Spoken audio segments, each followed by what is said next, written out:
Welcome back to the 292nd episode of the Daily Flip podcast. I'm your host, Alex, and today we're going to be flipping through some of the top stories, two of which are talking about the change in a cultural mentality, one about birth rates and actually having children, the second about privacy under Google. They're actually big shifts, in my opinion, about the way we view things within this country, especially culturally. And then, of course, we're going to participate in the Veep Stakes, but this time for Kamala Harris. We're going to talk about Andy Beshar and one of his news clips that I have an article on. And of course, we will end today with this Daily Delight, a story meant to leave you feeling positive, ready to take on the day. Now, that's enough rambling from me. Let's jump in to our daily debate. So, immigration is really at the top of the ticket this coming election. And the Democrats have been continually making an argument, which is we need the labor. And the other people are arguing we need to increase our population in order to help us keep growing. And some people don't necessarily like that argument. Why should it go to non-Americans? Why do we have to keep growing our population? Or at least why can't we do that internally? And there's always the conversation about the fact that the natural-born U.S. citizen rate is dropping. We're having less and less kids. We're below replacement rate. Well, we have an article that actually delves into the mindset of a lot of different people on this coming from the Wall Street Journal today. I want to know your opinion before you hear what they have to say. And let's be clear, none of them are on the side of having more kids. It's actually basically an explainer. It's saying this is why it's okay not to have kids. That's what I took away from the article, at least. And this is a huge cultural shift. It's no longer, hey, this is a problem. Actually, you know what? I'm going to save that. Let me read the headline, then I can give my analysis about what's going on here with the Wall Street Journal. So headline reads, quote, "Why Americans aren't having babies." And I feel as though previously the conversation has always been, oh yeah, okay, birth rates are going down. This is not necessarily a good thing. And we always tacitly say that, we do not want to see our population decrease. We want to see people have more babies. We want to make sure that we are growing the population. And there's, of course, people on the side of the environmental movement who are like, no, we don't want to actually see this. We're going to be overpopulated. The Malthusian trap that has been continually pushed and pushed and pushed upon every single generation ever since it was first proposed, if not before then. It's this idea that we have finite resources here on this planet, which is most definitely true. And it's always that the human population will outstrip those resources. This time, it's the existential dread, which in the previous example, the Malthusian trap, was the outstripping of resources. This time, it's the existential dread of actually increasing the rate of climate change or even bringing children into a world that will not be prepared for them and actually will be worse off for them because of climate change. So I have a few different points that I want to address, at least on the climate one, for sure. There's no doubt about that. But the other one about the Malthusian trap, how many times have we proven this wrong? It was said that the grain production would not be enough to hold the world's population going into the 1900s. Then guess what? We had a way to actually extract nitrogen from the air and infuse it into fertilizer, which then allowed us to be much more productive with the farmland that we had.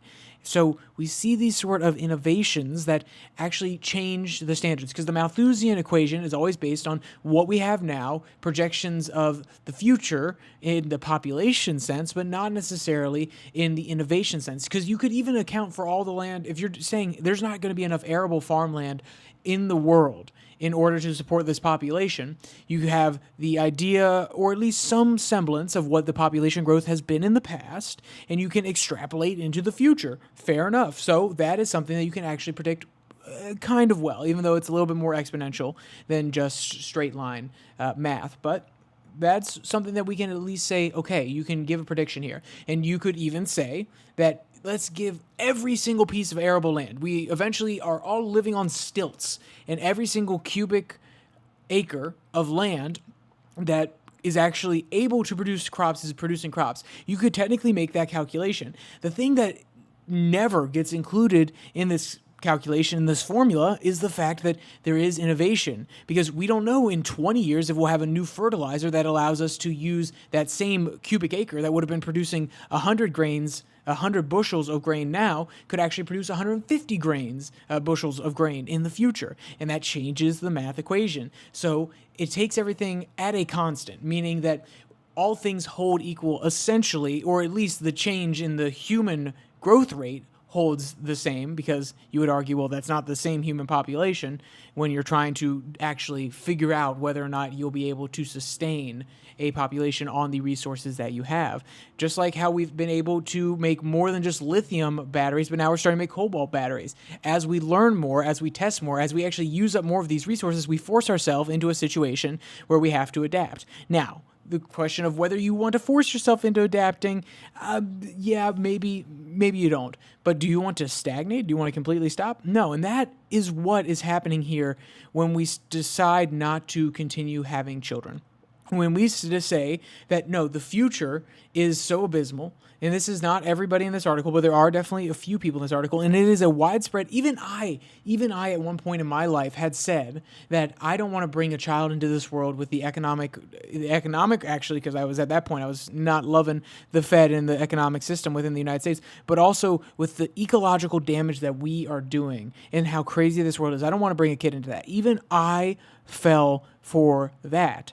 And the question is, do we want to stay exactly where we are? Do we want to not improve? Obviously, we're not going to be the only place having kids. There are going to be lots of kids coming from around the world. So for me to sit here and say, oh, well, if we stop having kids, it's the end of the human race. No, but if everybody took up that mentality, if we're not going to have kids, how could you ever improve the situation for those kids?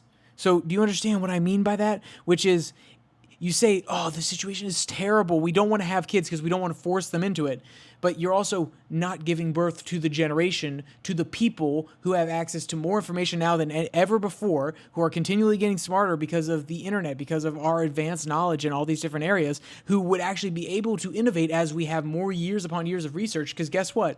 If you're 40 right now, which is a good chunk of a lot of these people, and you're saying, well, yeah, I'm not even going to try to have kids anymore, by the time you're 80, that's 40 years of research. Say you pass away then. That's not that much. That's not that much to really understand the advanced climate that we have. We've been trying it for almost 80 plus years, and we have some insights, but not the most. And to cut it off there and say, well, I'm not even going to bring a child into this world who could extend that timeline another 20, 40 years, that they could actually find a solution or an innovation or a way to at least cope with these sort of situations. You are pretending as though, one, you know the conclusion, but two, that all things are holding constant. And that is not how we should look at existence. We should look at existence as prospering, moving forward, and getting better, and striving to be the best. We will never be the best. We are inherently flawed. We cannot be perfect because we are not from a perfect world, at least in my opinion. But that doesn't mean we can't keep striving to make it better. I don't think we'll ever reach utopia, but we can always keep aiming for it, because otherwise, if you don't believe in a higher power spiritually, then what are you aiming for within this life? To be contented, to be happy? That's fair enough. Even some people in this article actually have that perspective. Well, having a child would get in the way of my career prospects, or we have more time to think about ourselves when the couple sit down for an interview. And these are all great points.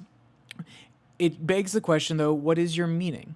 Is your meaning to just exist, to just drift along? Do you want to make sure that the human race prospers? Even if you don't believe in a God, you could still have that argument, and it'd be pretty noble, in my opinion. So this is maybe a deeper question about a sense of meaning that we are lacking here in the United States, or, in the West in general, because guess what? The West is also having this crisis. They actually had it before us, and I've had this conversation many times with a family member of mine who is very passionate that we need to really look at the resources that we're expending and that we need to be careful with the resources that we have. And I keep saying to her, I understand where you're coming from, but remember, we're going to see a decline in birth rates, and it's not just here in the United States. As every single country becomes more economically powerful, as there is more economic opportunity for women, as women become more educated, we see declining birth rates. And guess what? That's fine if it's declining birth rates in one part of the world and increasing in the other. Maybe they'll level themselves out. But if everybody gets to the point where we're all saying, hey, we're contented, we want to worry about ourselves. We don't want to worry about the next generation. We don't want to worry about our kids. We don't want to provide life in this world. We don't want to have a semblance of happiness derived from something that is not our own personal happiness, but maybe the sacrifice, the love that you feel for your child. Then again, you could feel that for another person, so that's fair enough. But all of these different things are serious questions that we need to address, because if we keep going on this path and everybody gets to the point where they're saying, no, we're not going to have kids, or at least we're not going to have kids at replacement rate, then we will start seeing the decline of the population. And sometimes that's great. Sometimes that actually empowers the people in the lowest parts of the economy. Just like after the plague happened in England, and well, it happened in the Middle East as well, but it found its way over to England and Europe, and it actually kind of created in the grounds for which feudalism fell upon, because the people at the bottom part of the economy actually had more power when they went to go say, hey, I'll do this work for you, but you don't have as many people as you used to. You couldn't just go out to the square in the town and say, hey, anybody want to do this work? And somebody who's less well off than me would come up and say, yeah, my labor's worth only $5 per hour versus mine that I'm valuing at $8, and therefore undercut you. Now that the population was shrinking and there was less supply of workers, the power of those individuals went up in the marketplace, and it kind of led to the destruction of feudalism. So you could make an argument that it's actually a good thing. It's kind of a cycle. It's going to create a mass middle and lower class rising in the economic stratum. But I don't know if that's too far off to be looking that way, personally. But also, I think we need to address it right here and right now. Do we want to come to a place where we have to be looking for the benefits in the mass death of large segments of populations? No, not personally. So let's jump into one of the first quotes from one of the actual people that they interviewed. Quote, "To be a human being for most people meant to have a child," says Anastasia Berg, co-author with Rachel Wiseman of a new book, What Are Children For? On ambivalence and choice. Quote, "You didn't think about how much it would cost. It was taken for granted," she says. And this is another great point. And honestly, I have not read this book. I kind of want to go out and buy it. I'm not going to lie to you, because she brings up a really great point. Beyond just the existential dread factors, there are increasing amounts of cost to raising children. Now, there have been interesting counter-arguments here, which is maybe the fundamental costs have gone up, but they're stayed relatively even with inflation. This is an argument from a few different people who actually are for more higher birth rates and having more children. And they would argue that the other increase in cost is just people raising the standards of what they need to provide their children, which, as we develop as an economy, as there's more money be thrown around and you go up the economic stratum a little bit, you kind of go up that ladder, sure, yeah, you're going to be willing to throw around a little bit more money to make sure your children succeed, but then it actually increases the amount of demand for it, therefore increasing the price of some of these things as well. So it's a very interesting way to break it down. But I do want to tell one personal story from here, because I found it I found it very, very interesting. So here is one of the quotes from one of the couples that sat down, and they're from Louisiana. Quote, "Beth Davis loves her niece and nephew." This is the beginning of it, and we're going to skip on down to the quote. Quote, "People told me when I was younger, oh, you'll grow into it. You'll develop those feelings. You'll want to start a family." And that just didn't happen, says Enfield, a creative director. This is the gentleman.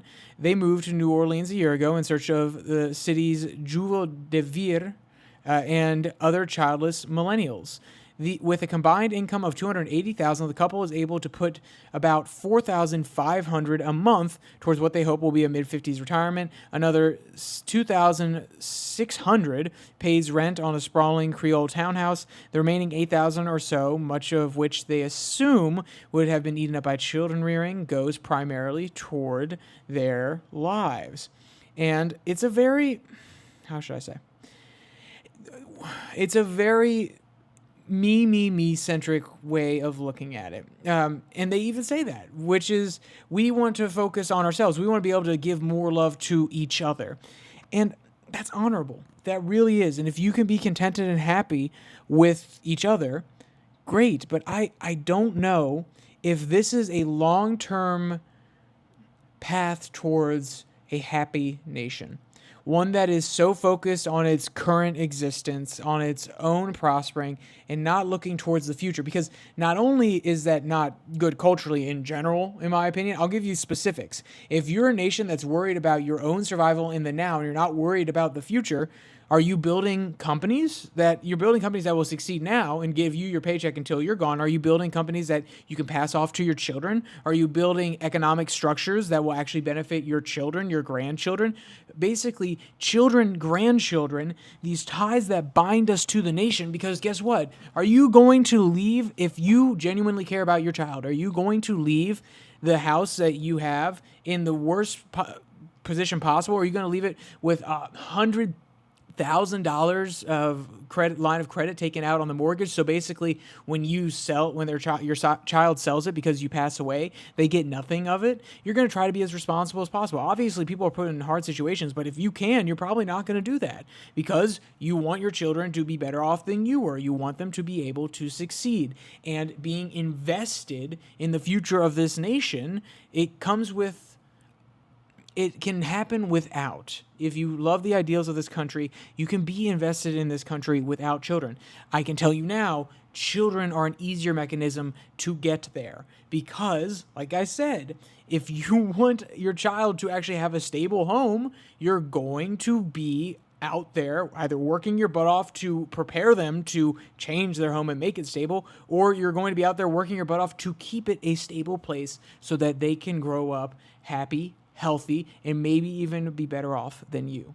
And I think this speaks to a really dangerous cultural shift, which is no longer is it just, like I said at the very beginning of this, no longer is it just, oh, well, some people aren't having kids. That's not really okay. Like, we always question them, why haven't you had kids? There's kind of a underlying social question there, which, fair enough, some people get really tired of. I understand.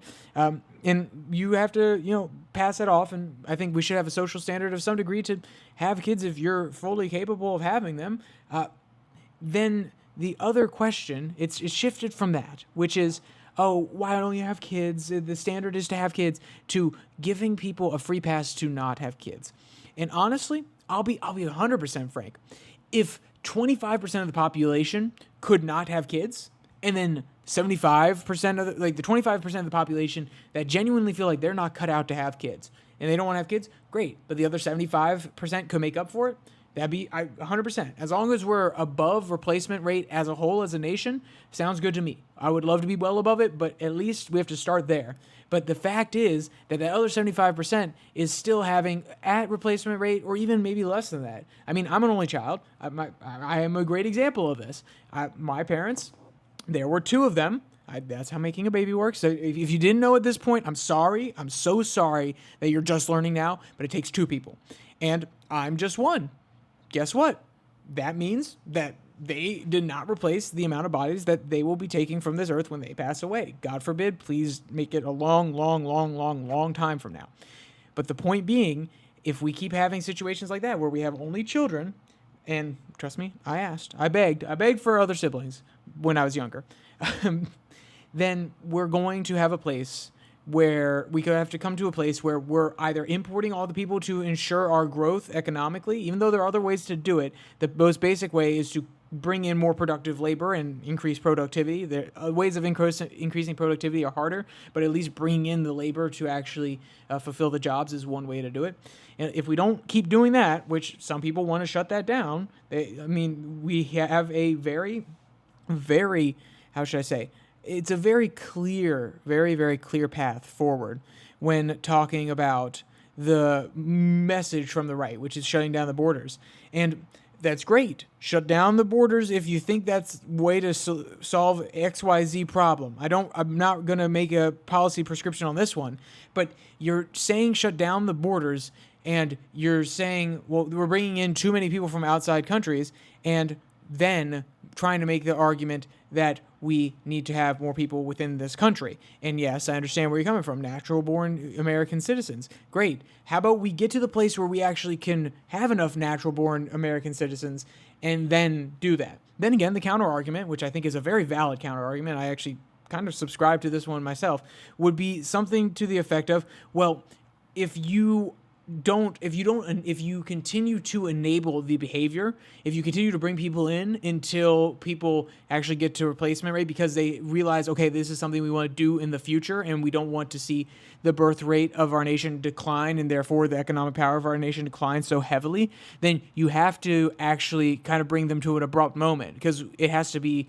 not necessarily a crisis, but at least has to be something at the forefront of people's minds. And it's not that when you keep giving them a pass by bringing in other labor. And I think that's actually a very strong counter argument, obviously, because I subscribe to it myself. All right. So with that out of the way, we just went through that article from the Wall Street Journal. We also have another one, which is a little bit shorter. And this one comes from them with the headline, Google is keeping cookies in Chrome after all. So if you remember, in 2022, they announced that they're working on a big project in order to limit the cookies that websites would be able to keep when going through Google services. And some people said, this is great. Look at this. More privacy. Yes, no, you can't just keep tracking my information. And then all the other advertisers and people that were more aware with the ad space said, okay, yeah, I understand that sounds good, but how are we going to get all this information about the users and so on and so forth? And then Google basically said, well, through our ad software, since they're opting into using our search engine, we could still have some sort of data analytics and make sure your ads get to the right people. So the argument was from the ad buyers, so basically you're strengthening your own position in the marketplace and demanding that we use your tools in order to actually sell our ads rather than using third-party tools that wouldn't necessarily be able to access the same information that your tools would be able to. And Google, after about 2 years now, said, yeah, we're kind of pulling back. Yeah, there's been a bit of a revolution, a little bit of a revolt. So let me go back here and read one of the first few sentences. Quote, Google first announced its intention to kill cookies, the technology that logs the activity of internet users across the websites so advertisers can target them with relevant ads and track their effectiveness in 2020. It said it would phase them out by 2022. So that's when they were supposed to start doing it. The plan had been issued at this point. They were actually coming to fruition on how to do it. But then they hit a little bit of a snag. Quote, in April, the Wall Street Journal reported that the British government's Information Commissioner Office would issue a report criticizing Google's proposed replacement technology as deeply flawed. A few days later, Google said it would delay cookies expiration beyond the last announced target date of the end of this year. So why is this important? You're asking yourself, Alex, you said at the beginning this is culturally important, because this is crucially culturally important.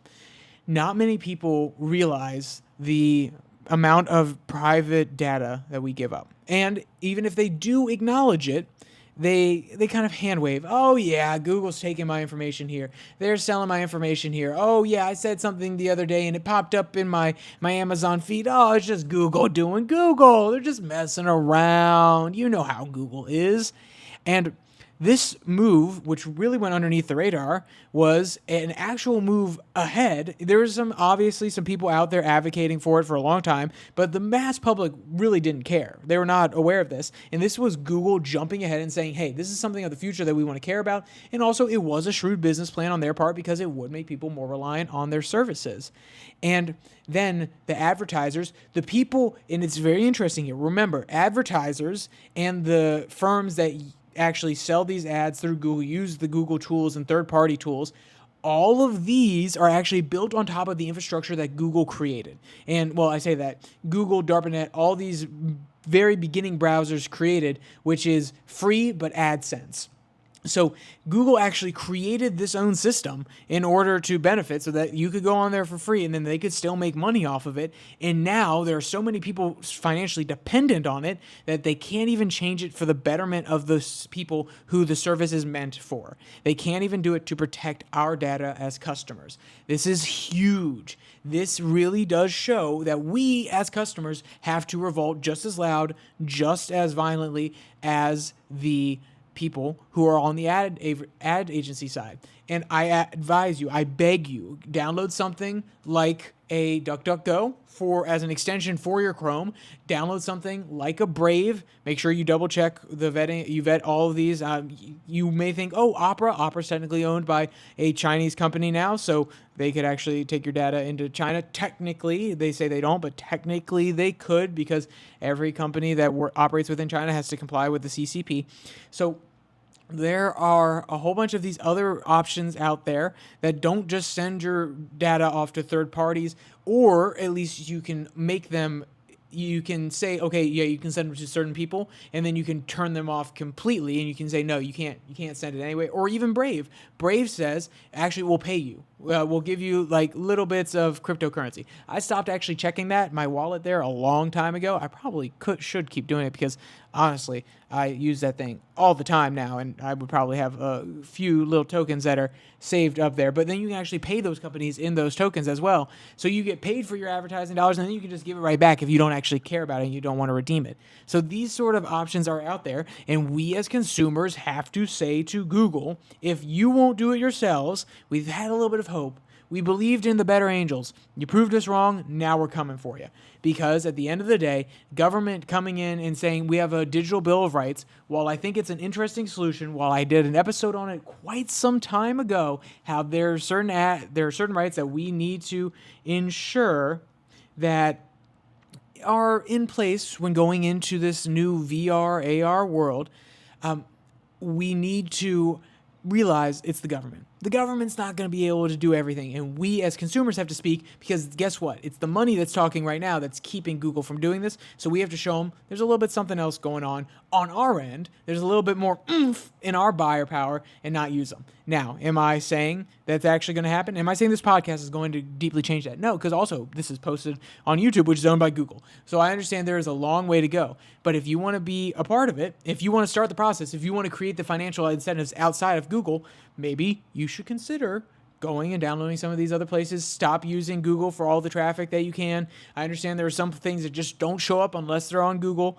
but for the most part, you can find almost any information you need if you want to put in like an extra 5 seconds. I know it's not convenient, but if you really care about this and you want to show Google, hey, you are not just the only girlfriend in my life. You know, I'm seeing some other people. Okay, you don't have all that control over me. You know, give me a little bit of space and respect me a little bit more.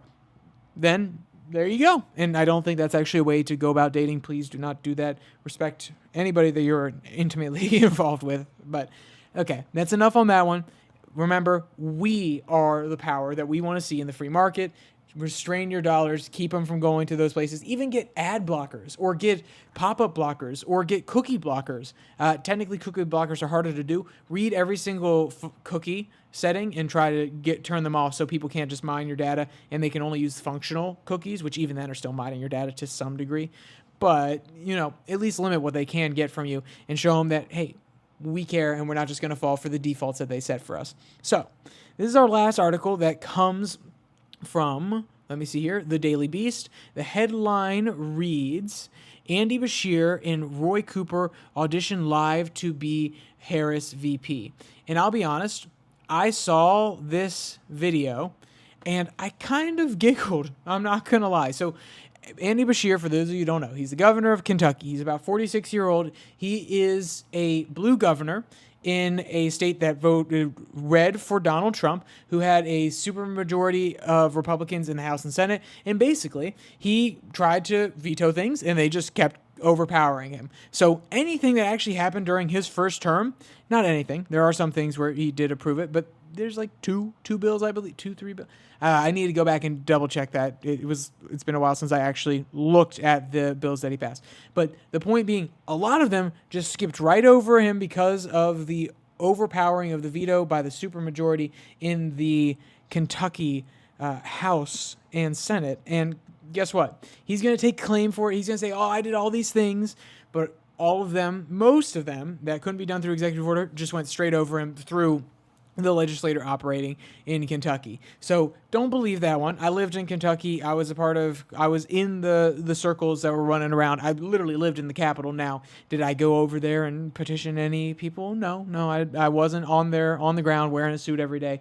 But I can tell you now, anyone that knows anything about Kentucky is the fact that Bashir's legacy is basically built off of his father's name, and while he could use this as a stepping stool into the broader politics of the United States, I have a hard time believing that this is something that he'll actually be able to pull off. So, with that, let's jump into our daily delight. This video comes from, I believe it's Boing Boing, but no, it's Woo Global, and the headline reads, "Adorable dogs confuse TV pups for real dogs," leading to a hilarious moment. So obviously barking on the TV, and it's a connected wall, so there's actually, you can go through the doorway, and they sprint behind the door, they sprint through the door to the other side of the wall, and they see there's no dogs, and then they come back to the TV, they're like, oh my gosh, there's more, there's another dog now. It's actually just hilarious. You've probably seen this before if you have a dog, but I just always enjoy these sort of things, and maybe you can get a nice little giggle out of it, so you leave today feeling a little bit more happy, a little bit more energetic. So thank you for joining me for this episode of the Daily Flip podcast. If you want to check out the podcast on Spotify, Pocket Cast, or Podvine, the links are in the description below. Also down there, you can find the link to the Twitter tirade that comes out at the Twitter handle at Your Daily Flip every Tuesday and Thursday. Less scripted, just kind of off the top of my head, randomly yelling, not yelling, but old man yelling at the sky, thinking about things, basically. Also, if you did get this far, I probably should have made a disclaimer at the very beginning. I am in a completely different location, which means the audio settings are different, and I'm going to try to fiddle with them and actually make a new preset that fixes some of the humdrum from the air conditioner that's right behind me. But I'm sorry if it doesn't sound up to its normal quality. So, with all that said, there's only one more thing to say. Stay safe, don't die.